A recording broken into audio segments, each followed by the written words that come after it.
നമസ്കാരം. Raf talk ഫുട്ബോളിലേക്ക് ഏവർക്കും സ്വാഗതം. കോൺമബോളിൻ്റെ വേൾഡ് കപ്പ് ക്വാളിഫയറിൽ ബ്രസീലും അർജൻറ്റീനയും തമ്മിലുള്ള മത്സരം ചൊവ്വാഴ്ചയാണ്.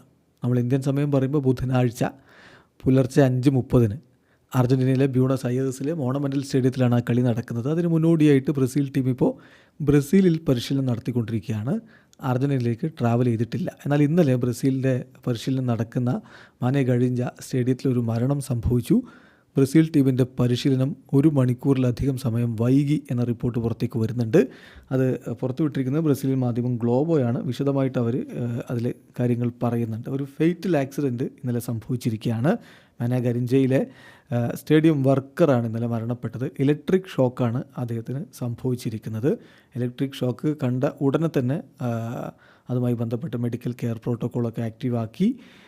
പക്ഷേ ഓൾമോസ്റ്റ് ആൻ അവറിന് ശേഷം അദ്ദേഹം മരണപ്പെട്ടു എന്നുള്ളത് സ്ഥിരീകരിക്കുകയും ചെയ്തു. ബ്രസീൽ ടീമിൻ്റെ പരിശീലനം ഏതായാലും ഇതുമായി ബന്ധപ്പെട്ട് വൈകുകയും ചെയ്തു. 1 മണിക്കൂറിലധികം സമയം വൈകിയാണ് ഇന്നലെ ബ്രസീൽ പരിശീലനം നടത്തിയിട്ടുള്ളത്.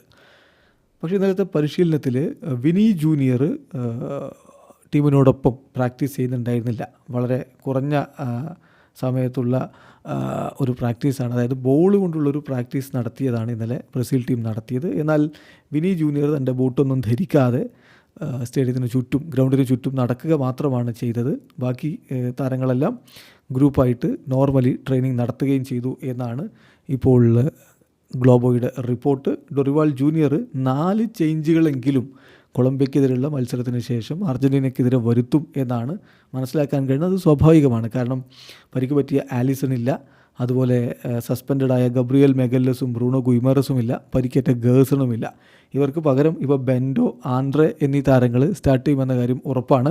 ബാക്കി 2 താരങ്ങളുടെ കാര്യത്തിൽ ഇനിയും അദ്ദേഹം തീരുമാനമെടുത്തിട്ടില്ല എന്നാണ് റിപ്പോർട്ട്. എന്തായാലും ബ്രസീൽ ടീം ഇനി ട്യൂസ്ഡേ ആണ് മത്സരിക്കുന്നത്. വൈകിട്ട് രാത്രി ബ്രസീലിയൻ സമയം 9 മണിക്കാണ് മത്സരമുള്ളത്. ഇന്ത്യൻ സമയം നമ്മൾ പറയുമ്പോൾ അടുത്ത ദിവസം, അതായത് ബുധനാഴ്ച പുലർച്ചെ 5:30 അർജൻറ്റീനയുമായിട്ട് ഏറ്റുമുട്ടും. ആരൊക്കെയായിരിക്കും ബ്രസീലിൻ്റെ ലൈനപ്പിൽ എന്നുള്ള കാര്യമൊക്കെ വരും ദിവസങ്ങളിൽ പ്രാക്ടീസിന് ശേഷമായിരിക്കും തീരുമാനിക്കപ്പെടുക. വീഡിയോ അവസാനിക്കുന്ന ഫുട്ബോൾ ലോകത്തെ കൂടുതൽ വിശേഷങ്ങളുമായി റാഫ് ടോക്സ് എത്താം.